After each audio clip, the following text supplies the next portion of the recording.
आराधना 64वां में भाई जुटे हैं। कोटलिंग रुद्र महायज्ञ शंकरपुर देहरादून। और मैं तो विशेष मुख्यमंत्री करके पूर्व 5वां माननीय आदरणीय श्री रमेश पोखरियाल जी आचार्य के नित्यानंद जी, मुखबाणी से सुनिए। जिनका पूरा जीवन भारत की संस्कृति के उत्थान में एक एक पल जाता है, जो भारत की संस्कृति और धर्म परायण जनता के बीच एक चेतना का काम करते हैं।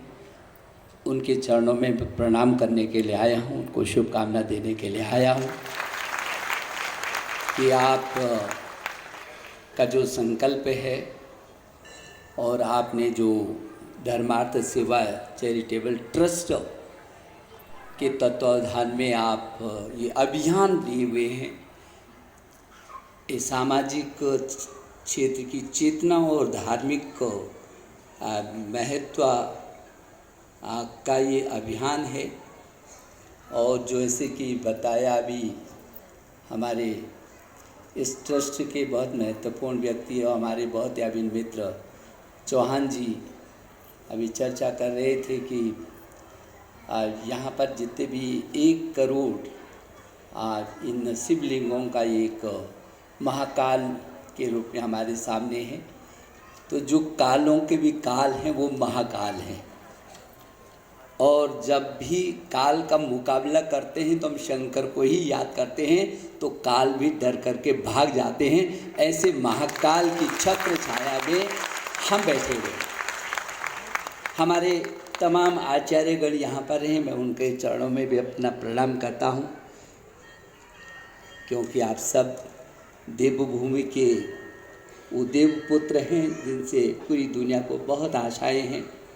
हम कभी नहीं भूलते कि हम भारत का भाल इस हिमालय के देवभूमि से जुड़े हैं, और क्योंकि भारत का भाल बोलते हैं, भाल हिमालय हो और उस पर चंदन की तरह आप विराजमान हो, उसका माथा हमेशा ऊंचा ही रहेगा, कभी नीचे नहीं हो सकता है। और हम लोग इस बात को भी महसूस करते हैं कि जब माथा तेजस्वी ओजस्वी रहता है तो पूरे शरीर का अस्तित्व भी तभी बना रहता है। ये पर ही आँख भी है, मस्तिष्क भी है, ये मुंह भी है, कान भी हैं। यदि ये सिर हट जाए तो शरीर का अस्तित्व तो वैसे भी बेकार हो जाता है। और ये भारत का भाल है। हम सौभाग्यशाली हैं कि हम ऐसी माटी में जन्म लेते हैं जिसको जन्मभूमि हमारी देवभूमि होती है, जो देवों की भूमि है, और देवों की भूमि में पैदा होने वाला देवता ही हो सकता है। तो पहला तो हम ये सौभाग्य पाते हैं। और फिर आचार्य नित्यानंद सेमवाल जी जैसे व्यक्तित्व जो अपनी पूरी टीम के साथ अहरनिश इस देवभूमि का गौरव बढ़ा रहे होते हैं। और वो जो देवभूमि है, यहाँ इस भारत की में अभी जो मेरे संयोजक संचालन कर रहे मेरे प्रिय भाई बोल रहे थे कि ये जो उत्तराखंड है, इसमें संस्कृत को द्वितीय राजभाषा बनाया गया है।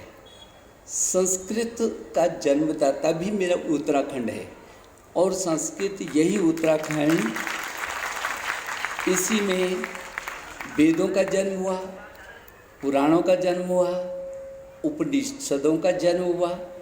आयुषो वेदः आयुर्वेदः, जो आयु का विज्ञान है वो आयुर्वेद का भी जन्म इसी धरती पर हुआ है, इसी उत्तराखंड में हुआ। जिस आयुर्वेद के पीछे सारी दुनिया खड़ी हो गई। और जो योगा, जिसमें भगवान शंकर ने भी कहा कि योग, चाहे भगवान कृष्ण हो, भगवान शंकर हो, योग की तो माया ही कुछ और है। और उस योग का भी जन्म यहाँ कदम कदम पर जो शक्ति है हमारी, वहीं से तो पैदा हुआ। तो योग की भी धरती है ये। तो सारा कुछ निचोड़ इस धरती में है। और यहाँ बोलते हैं हम कंकण कंकण में शंकर है, कंकण कंकण में शंकर है। और कैसा शंकर है?